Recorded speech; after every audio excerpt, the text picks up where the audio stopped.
Good evening, everyone. In behalf of my wife and our family, I'm missing my kids, but they'll be joining us this Thanksgiving weekend. I'd like to extend a heartfelt greetings. Happy Thanksgiving. I know it's not yet, but we're so happy that we're here tonight with you. I'm so pleased and so impressed that we have people who are coming here for the first time, second time, third time. But I noticed that it seems like there are some people here who are just coming by themselves. Do we have people here who are just coming by themselves? Okay, we have a number. Okay, so here's what we're gonna do. We don't need much movement, but we wanna make sure that no one would feel alone tonight. Okay? I think if we can accomplish that, that would be already a big step towards a radical grace at the table. So here's what I'm going to ask you to do. Maybe we can follow the rule of twos, okay? Make sure that every pew has an even number so that when we divide it by twos, each one of you at least would have someone to talk to. Okay? So look around. If you think you're alone, move. Or if someone is alone and they're pretty shy to move, someone from our church, if we could do that, please move and sit right next to someone who are just coming by themselves. Okay? So here's what I'm going to do. Extend a warm handshake to the person next to you. So that means at least you are not by yourself, right? If you don't have anyone to extend your hand with, that means you're alone. Okay?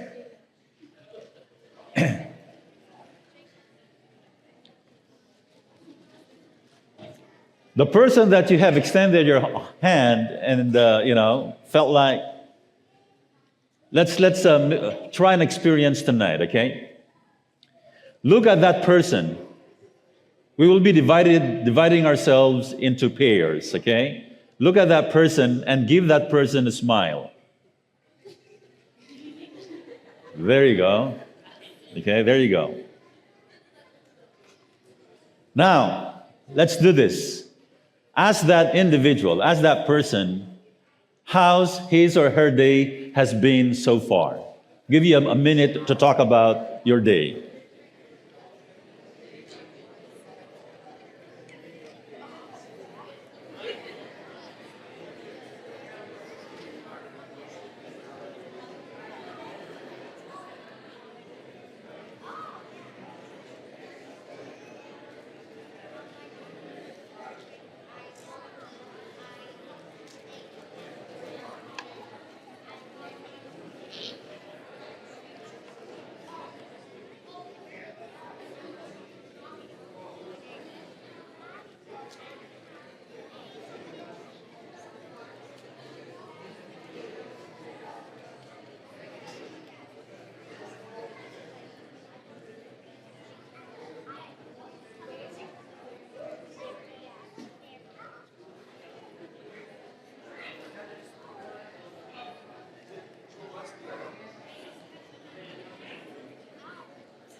Wonderful, wonderful.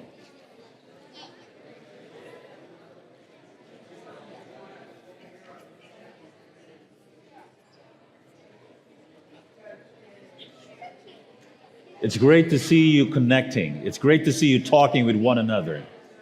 I think, to me, that's an idea of a wonderful and healthy church.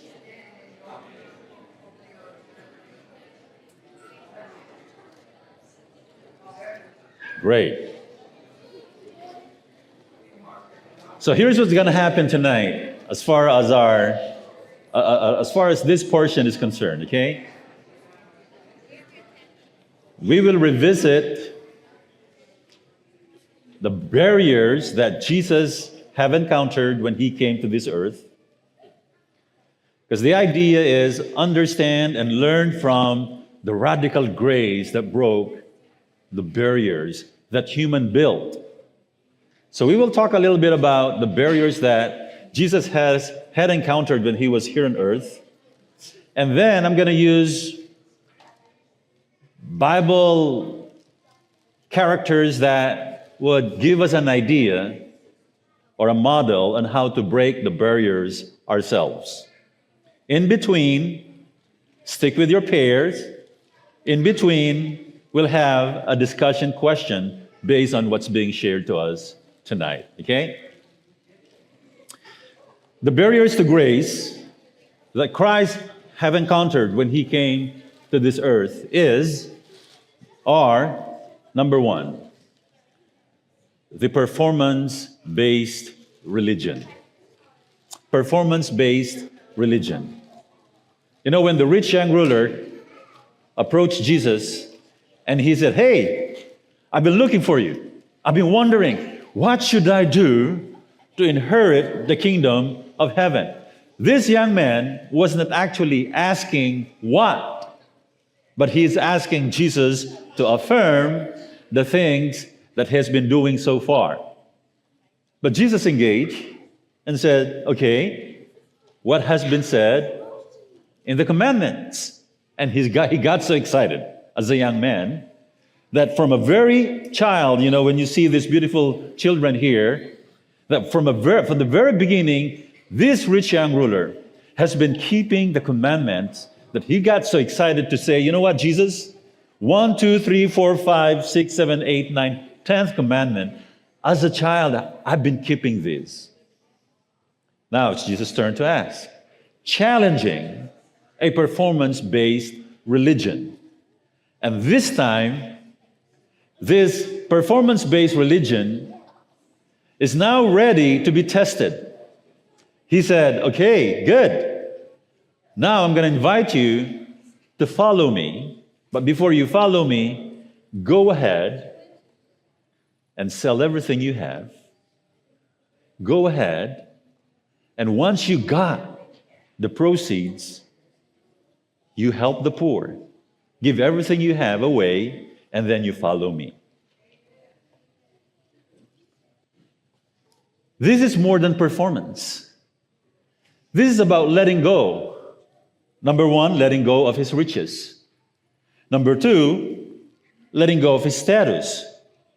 Because to be Jesus' follower, and he's been saying his followers are fishermen. Men who were somehow not welcome in the circle of educated people. Men who have no education degrees. Men who've been serving, not leading the community. So two things came to his mind right away. Abandoning his riches and abandoning his status and following this Jesus who's been identified as a homeless person. Because Jesus just go visit places and end up sleeping in anyone's house depending on their hospitality. Performance-based religion. Number two, Jesus encountered judgment and exclusivity. The religious communities can sometimes adopt an us versus them. There's Pharisees, there's Sadducees, there's the, higher than that, there is the Sanhedrins, people, the officers of the church. And then there are the Levites. And then there are the male who can enter the temple, leaving their wives and daughters outside because females are not allowed. And then the boys. And then outside the courtyard are the what people call dogs or Gentiles. So the hierarchy is so steep. So this judgment and exclusivity has to go through certain process before you can finally be a part of the elite individuals. The other thing that Jesus have encountered as barriers formed by human beings is what we call honor-shame dynamics. And this is highly cultural. In their culture, religion is intertwined with societal norms rooted in honor and shame. Now, we don't have to go far during Jesus Christ's time. The cross is the ultimate symbol of shame. And every individual that is crucified, known to be criminals, are actually not just the outcasts of the society, but those who deliberately went against the law. People accept that. As much as we accept somehow death penalty in some states, they do that. But because it is, in their mind, it is a justified consequence fueled by the cultural norm of honor and shame. The other barrier that people build at that time is what we call the power structures. And there is some such thing as clericalism, the priests. Although based in the Old Testament, we understand that the Levites have to serve. But as the evolution of the power structure, the Levites and the priests somehow found a place where they are so protected that the hierarchy between them and other people has become so steep. Remember, the priest has the power to declare if you're clean or unclean. This is the kind of structure that Jesus have encountered. The high priest is the one who plotted against Jesus' crucifixion. And he's so powerful that it happened. Now, this is one of the barriers that Jesus have encountered when he came to this earth. And then there is this idea of vulnerability has to be feared because it dishonors anyone. When Christ was crucified on the cross, even those who are close to Jesus were pleading Jesus. Not everybody was mocking. Some of them were pleading, Jesus, please do something. This is shameful. How can a Messiah is hanging on the cross doing nothing? Jesus' helplessness, Jesus' emptiness, Jesus' shame, his nakedness, his vulnerability is so offensive, not only to some group of people, but to the entire community back then. Because vulnerability is equivalent to shame. And then finally, the barriers that has been built during Jesus' time is the resistance to forgiveness. That's why Peter was feeling like, maybe I'm being generous if I'm going to ask, Jesus, how many times I'm going to forgive my brother? Is it 7 times? That's generous. You know what Jesus answered? 7 times 7, meaning it has to be endless. Now, I was reading this, I was giving you these barriers, but let's think for a moment and see, did we really break this barrier so far? Performance-based religion. Ask every child that you encounter in this church and see if they have this theology that they have to perform well in order for them to be part of God's kingdom.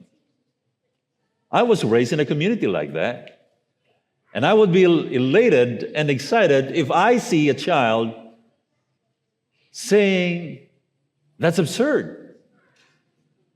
I don't have to perform to meet certain standards before I would be loved by what we call a loving God. Judgment and exclusivity. Did we already break this barrier? How about the culture of honor and shame? How about the power structures? the exclusivity and the elitism we provide to our pastors, elders. They're here to serve, not to be a group of elite individuals. How about the resistance to forgiveness? Are we able to finally discover the freedom to forgive even those who terribly, terribly offended us? How about being vulnerable? Do we continue to be afraid, to be open, to trust in others' goodness, to trust that even though we don't have full control, everything would be fine, even if we open up, because we know that in intimacy, or we know that in brokenness, there is intimacy. Now, brothers and sisters, these are the barriers that we hope we could break as we have this journey together with Christ in this earth. Now, let me share a radical table of grace kind of story from the scriptures and see if we could start at least taking little steps doing that. Throughout scriptures, we see tables that both unite and divide people, where love is shared or withheld, grace is given or guarded. For example, do you remember Jacob in the scriptures? Jacob has his own table. Jacob's table was used to help Esau at one point. But the question is, what kind of table is this as far as Jacob's offering is concerned? And I'm going to invite you as well of the table that Simon the leper has prepared. Now, Simon was known to be a leper, was also known to be a Pharisee, which is an elite group in the scriptures. And then I'd like to invite us to examine Jesus' table and the radical grace of his table. Jacob's table was not one of grace, actually, if you remember the story, but it is of manipulation. Do you remember the story? By offering Esau a meal, Jacob sought to secure his brother's birthright. Remember that? The table became transactional, a means to an end. Esau's hunger was exploited rather than met with care. Oh, I know how to get Esau's birthright. I have studied his ways. This time of the day, he's going to go hunting. This time of the day, he's going to come back very, very hungry. He meticulously studied how Esau could fall into his trap. This table mirrors our human tendency to place conditions on love and acceptance. We welcome people into our lives only when it serves our interest or meets our standards. Do you remember feeding the poor, helping the sick, and tending to those who are in need in our community? They do really accept our offering. And then we wonder, how come we don't get connection with them? They accept the food, but not the connection.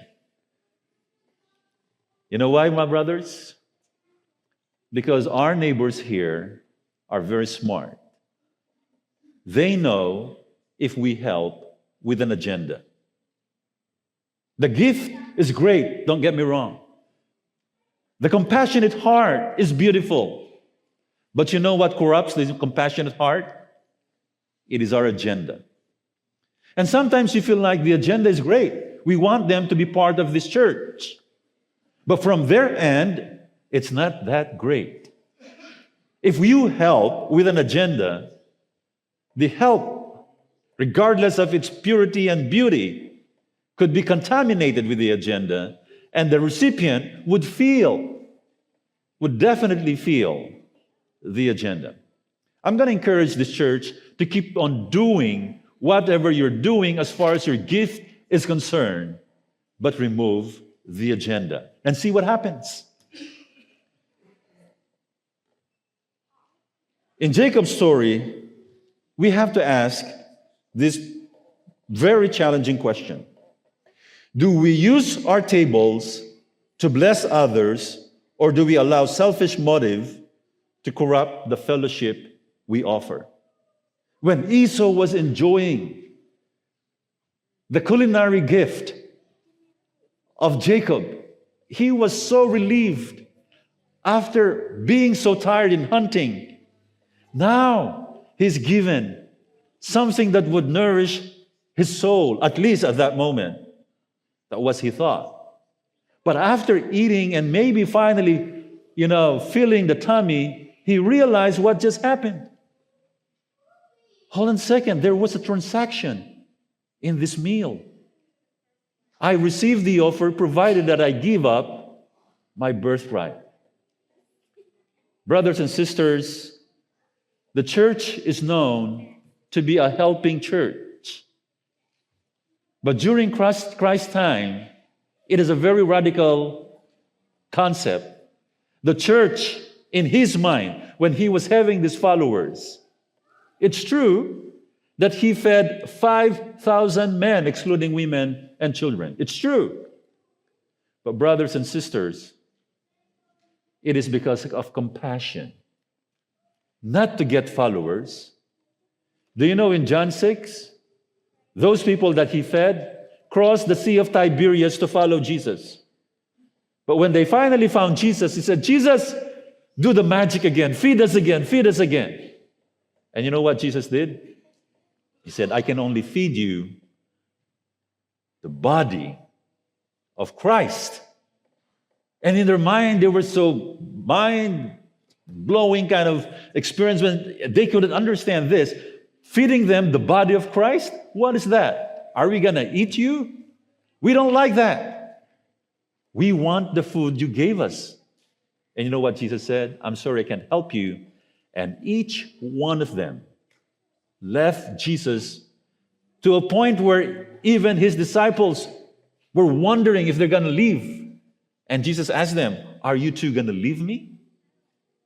Brothers and sisters, Jesus never helped people to get something in return. If he's only interested in followers, he would always feed people, thousands and thousands of people. And I think we will see tremendous amount of followers that would turn to Jesus.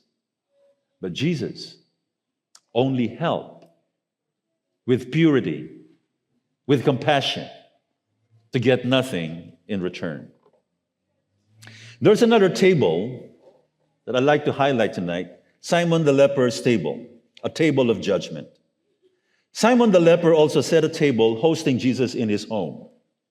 Yet when a woman, known for her sins, entered and anointed Jesus with expensive perfume, Simon's response was judgment, not grace. If this man were a prophet, he would know what kind of woman is touching him.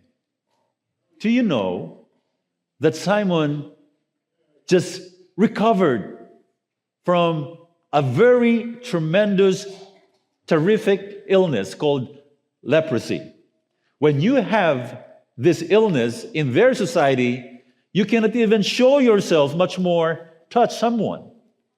But because he was healed by Jesus, he invited people, and this wonderful party is for Jesus. But when he finally saw this woman, a sinner, touching Jesus, man, his internal organ was so tumbling inside of him and say, this is abominable. How can Jesus let this woman touch him? Jesus has a different set of table, a table that breaks barriers. Brothers and sisters, the church has been taught to come together during potluck. You bring some food, and sometimes we invite our neighbors to come so that they can taste not only the food, but the fellowship that we have. That's a beautiful thing. But do you know that that is not in the gospel? I'm not saying it's bad, it's beautiful. But that is not in the gospel. The table fellowship in the gospel is something in reverse. Instead of bringing food to the community and inviting the people, Jesus was bringing himself to the community of sinners so that the sinners would invite him. That is what in the gospel. But that is how Jesus broke the barrier. Because if you are the one who's bringing the food, you have the control. You get to decide who's going to eat with you and who's not going to eat with you. Remember when Jesus sent his disciples 2 by 2 to do some preaching of the gospel? He said, don't bring any purse. You knock on the door and you let them feed you. That is the model that Jesus was actually introducing in breaking the barriers. Meaning, they have their own decision to make. The control is with them to either accept or reject Jesus when he was offering himself. I understand that today we sponsored the dinner tonight. Again, there is beauty in that, the fellowship. I'm excited to experience the fellowship and the food tonight. But as far as table fellowship in Jesus' time, it is not about who prepares the food. It is about who is dining with Jesus.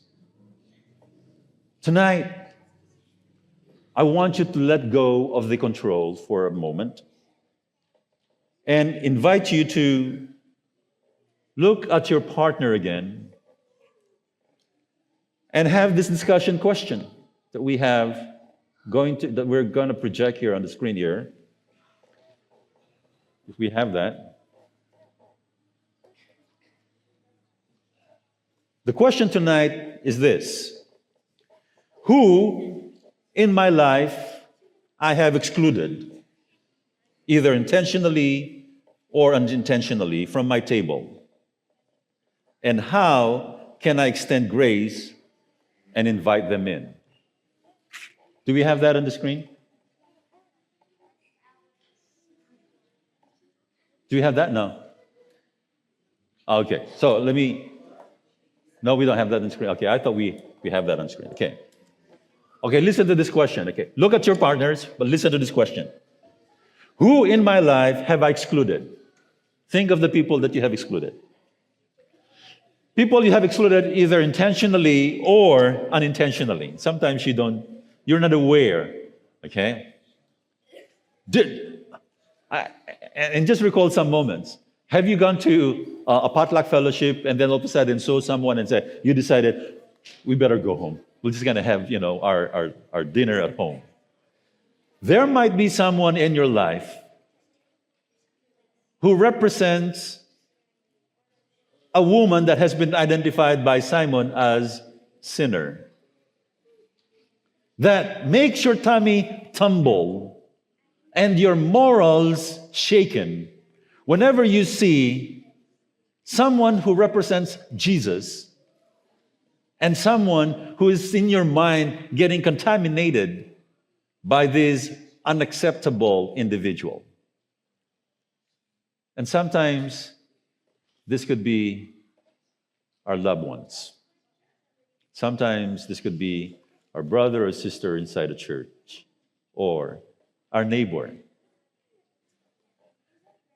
Okay, so I want you to face your partners, give you a moment, and share and discuss this question. Who in my life have I excluded, either intentionally or unintentionally, from my table? And how can I and how can I extend grace and invite them in? Ready? Begin. And how can I extend grace and invite them in?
Who in my life have I excluded, and how can I extend grace and invite them in? I don't hear much people sharing, right? Okay, maybe those who are not sharing, maybe they don't have anyone in life that's being excluded. That's good then, that's good. But for those who are honest and open enough, let me commend you and appreciate you for sharing, okay? Because the second question is our step moving forward as Christians. How can I extend grace and invite people that I have excluded in my life?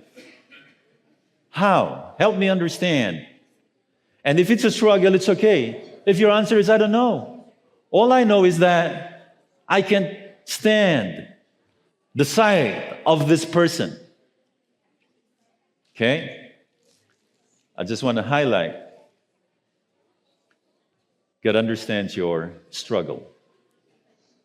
Jesus loved Simon as well as the woman who was touching Jesus, with her perfume. Okay. For those who have shared, one or two volunteers, anyone who'd like to share in response to this question that they have discussed, in their small pair? Anyone? One or two? Okay, come. The microphone is here. Okay, so I'm the youngest in my family, so I'm like the last survivor, okay? But I live in an apartment complex that has 100 apartments, so I could have invited all of them. Thank you. Thank you. Anyone else? Anyone else? Yes. Without sin, cast the first stone. I'm sorry? Here, you say. Without sin, cast the first stone. Hey, brother. Thank you very much. Okay. Anyone else? Okay. Is in reference to Reference to that question, yes. I just want to say that right over here behind Safeway on the other side, There you go. there's a lot of people sleeping in the rain, and if anybody's got a turkey sandwich, or anything helps, There you go. down at the end of the road. There you go. See how radical this is. And it's hard. I mean, it's easier to give something to people that we love than include people that we intentionally or unintentionally exclude. Now, the barriers I was talking about a while ago, they are the same barrier that Jesus encountered when he came to this earth. It's still happening right now. But I'm so happy that this church is sponsoring a radical grace of Christ's table for us to experience something that Jesus would love us doing. So tonight, as we proceed to the main hall, if there is anyone here in our circle that you haven't included in your own system, I think there's an opportunity for us to experience grace. If you go home tonight, if you go home, and if you think that there are still members of your family, of your community, in your neighborhood, that it's quite heavy for you to accept, quite heavy for you to include, think of this question: how can I extend grace and invite them in my heart? Because if you are struggling, here is the good thing: you're not alone. You're not alone. Even Simon the leper, Jesus never condemned him. Because it is not the anger or the coldness in your heart that needs to be corrected. It is the pain that caused it. Okay? So don't jump right away. And I understand why it's very hard to share with this kind of question, because again, this is a question that would touch certain vulnerability. But let us not judge right away if some of you have been admitting that they're struggling with this. You know what? It is not the behavior. It is the pain that caused them to exclude others. Remember, if you have a loved one that has no longer space in your heart, obviously you'll have a behavior that would exclude them. But before fixing that, listen to your heart. What was the pain? And here's what you can possibly discover. The pain, if Simon the leper only listened to his pain, the pain of exclusion. Simon the leper was excluded in the community. Same thing with the woman who was caught in the act of sinning, was excluded. They have the same kind of pain. But Simon the leper would like to remove himself from that pain, that he was carrying that same judgment and coldness, because now that he is removed, he would like Jesus to be protected from a woman who might contaminate Jesus. It is important for us brothers to listen to our pain and relate with one another. Because if we open and invite others to experience grace, we are identifying our own need of grace, not only identifying their need, because we are not placing ourselves on top of the mountain, looking down at people, seeing, oh, poor people, they need grace. The radical grace at the table of Jesus is Jesus and the tax collectors and the prostitutes, the homeless individuals, those who are in different kinds of addiction, and the disciples of Jesus. That is the radical grace at the table of Jesus. So brothers and sisters, I know this is hard, but this is why we're called to be Jesus followers, to experience God's radical grace. May God bless us all. To reach a friend with a Christ-centered message of hope and wholeness. This has been Anderson SDA Church in Northern California. Thank you for joining us. For more information, visit our website at andersonadventist.org. We look forward to seeing you next time.